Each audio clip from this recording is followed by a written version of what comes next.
My name is Lauren Hensley, and I'm one of the staff members here at Ohio State's Dennis Learning Center. In today's On-Demand Workshop Part 2, we will be talking about a topic that is very near and dear to my heart. Basically, how not to waste your day. Tell me if this situation sounds familiar. You wake up, you look at your schedule, you realize you have nothing going on today, and you have great plans for everything you're going to get accomplished. And then you're wrapping up for the day, you're done with work, you're finished up with the time you allotted for studying, and you look back and you think, what did I do all day? This, in my mind, is the worst feeling in the world, where you say, where did my day go? I had these plans, I did not get anything I expected to done. Go ahead and reflect on this. Do you ever feel that you've wasted your day? And if so, what seems to be the cause? Next, I'm going to be talking about some of those common reasons that people feel that they've wasted their day, and those include not having enough structure, not identifying your priorities, and falling prey to distractions. As we go from one level of education to the next, we find we have less and less structure. From high school to college, you no longer have that 8 a.m. to 3 p.m., Monday through Friday, filled up with classes that tell you exactly what to do at a certain time. So what you're finding is that you might have a class that's 2 p.m. on a Tuesday, and then the next day you're 8 a.m., and then the next day you're at noon for a start. And what tends to happen is we just think, well, I'll just kind of wake up an hour before each of these classes and stay up later to work on things, and our schedule gets entirely out of whack. We find we might have a morning free, and rather than spending the time working on our academic stuff, we're usually sleeping, maybe playing some video games, but not making the best use of that time. And graduate students are definitely not immune from this. Often graduate school will have even less structure than an undergrad. You might have some classes, but maybe they're meeting once a week. And once you're out of classes and doing things like focusing on research or writing your candidacy exams, your days could be wide open. It's not that you don't have things to be working on, because trust me, you have a lot. It's that you don't have that predetermined structure that is helping you to get started, to figure out what needs to happen when. A balanced way to address this is by adding structure and downtime to your schedule.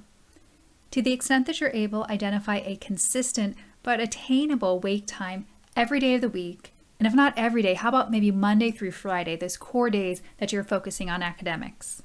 Often we begin our day with things that drain our energy and dilute our focus. So things like opening your phone, checking social media, opening up your email. And what I want to encourage you to do is reclaim your morning. You can do this by creating a consistent morning routine that contains activities that increase your energy, that give you a sense of peace, in the sense that you are investing in yourself. And that'll vary for everybody, but often it might include activities such as reading, meditation, exercise, prayer, whatever it might be for you that gets you in that space that you are ready to conquer your day. Now, the advice I'm going to give is, of course, something that you'll want to adjust if you're a parent or if you're working. But to the extent that you can, think about being a student as your job, especially if you're enrolled full-time. That means that Monday through Friday, around 8 through 5, you can be focused on your academics. The nice thing about doing this is that means that when you're done for the day, essentially you have this shutdown routine where you're closing down email, you're not looking at assignments. You can know, I've put in a lot of work today and I've earned this break and relaxation. As humans, we are not designed to go a full 8 hours without stopping. Mentally and physically, we need breaks. It's really important to actually put these into your schedule. I know that I sometimes forget to eat if I'm really engrossed in something, and I get something done, but at the end, I'm just worn out and I can't keep going for the afternoon. So as you're thinking about your daily schedule, plan ahead for, when am I stopping? Am I going to take a break and eat? Am I going to take a walk? Am I going to stretch? Something that's going to get you back in the space that you can keep going later on in the day. Sometimes as students we think, it's all right. I'm just going to spend my entire weekend studying or writing. But that brings us back to the issue from earlier. With that lack of structure, often we're going to say, hey, where did my day go? And beyond that, sometimes it's nice to actually have a break to look forward to. So the same idea with that shutdown routine. You know you've done a good job. You can reward yourself with a break. If you're focusing Monday through Friday on your academics, you earn a day off. You don't necessarily want to be going all the time, 7 days a week. So knowing, especially if you have a significant other, or you're caring for family, or just caring for yourself, saying, hey, I'm going to take Saturday, or I'm going to take Sunday. I'm not focusing on school. I'm focusing on me. I'm focusing on people I care about. That can be a really rejuvenating part of your week. And it gets you ready to attack the next week with more focus, more energy, and ready to go. Taking time to identify your number one priority can also help you make the most of your day. Barbara Oakley, in her book A Mind for Numbers, describes it this way. Imagine that at the end of the day, you are reflecting on the one most important task that you accomplished that day. What would that task be? Write it down. Then work on it. Try to complete at least 3 of these 25-minute sessions.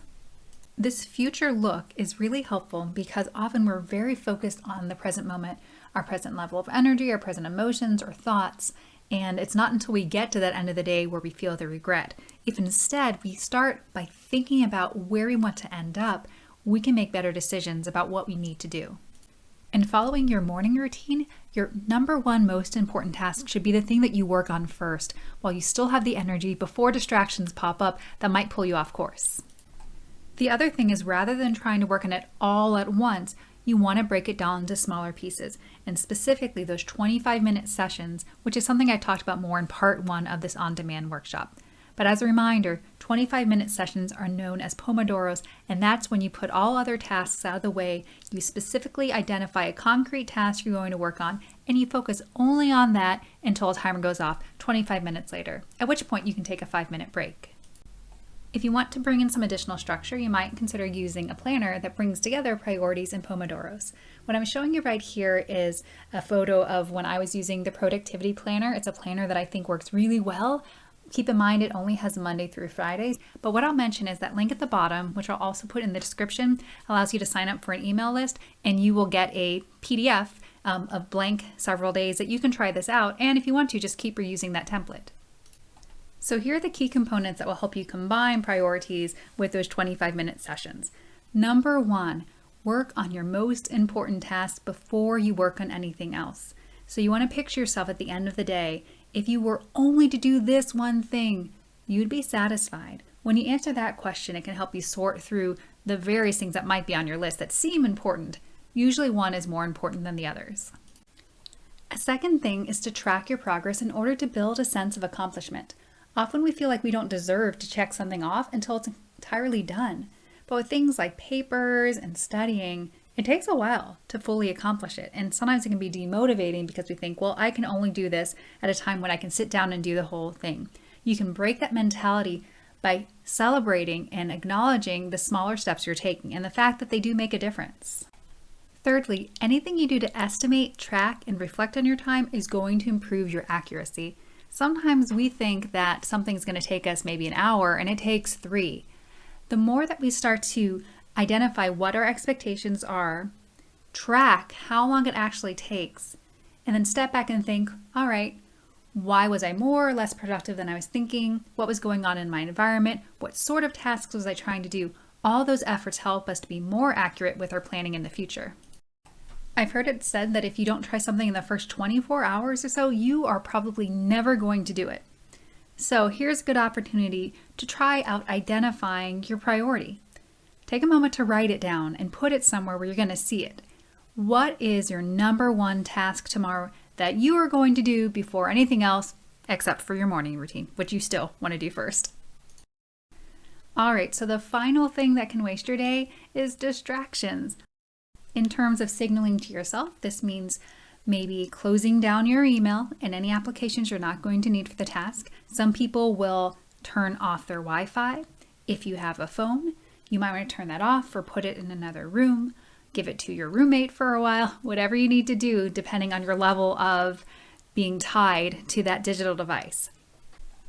This is also a good time to set a timer or to identify for yourself your start time and your end time for the task. And then you also want to signal to others, hey, I'm getting ready to focus, and it's not that I don't love you, but for the moment, I'm going to be absorbed in this other task. You can go ahead and put on headphones, whether or not you're listening to music, to signal to others that you're about to be focusing. If you do put on music, try to look for something that doesn't have lyrics. Maybe look for a playlist for concentration music and try to find a service that does not have ads, because nothing is more distracting than that. You also could put up a sign or a door hanger that indicates that you're working. And another thing that you can do is if you have someone that commonly would be texting you or messaging you, just give them a quick message, hey, I'm going to be out for the next couple hours, not reachable, just to get that message across. Since you put that effort in, may as well get started, right? Sometimes despite your best efforts, you will still get distracted in the middle of something. Well, here, take some advice from T. Boone Pickens. He was a business magnate, and although I'm not endorsing hunting, I think his quote provides a really nice analogy for thinking about what sometimes happens to us. And he says, when you're hunting elephants, don't get distracted chasing rabbits. Basically what this means, when we have this bigger goal that we're after, sometimes these little things pop up and all of a sudden we go down those rabbit trails. What a way to waste our day and that time that we had set aside for an important task. So instead of that, you want to set up your situation so that you keep your focus on the big picture and know how to deal with the little things that pop up. You can do this by really clearly specifying your task at the beginning. So for instance, if you're saying work on paper, what specifically does that mean? Are you revising? Are you looking for references? Are you crafting a paragraph on a specific point? You want to specify that. The other thing is, especially when you are writing a paper or perhaps trying to figure out how to solve a problem in your studying, you might think, okay, I have this new reference I need to look up or this other topic I need to understand. Now, it's okay to have those insights. It's not so okay to drop what you're doing to chase after them. What you can instead do is write it down. Have a notebook that's always handy or maybe a set of Post-it notes where you can put this down.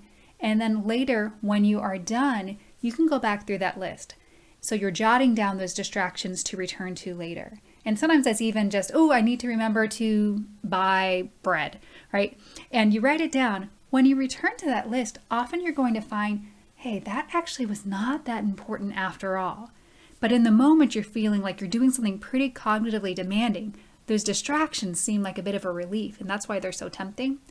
But remember, you can clear your headspace by writing them down somewhere else, deal with them later if you need to. Finally, I'd like you to take some time for reflection and planning. What distracts you? And what steps can you take to limit these distractions?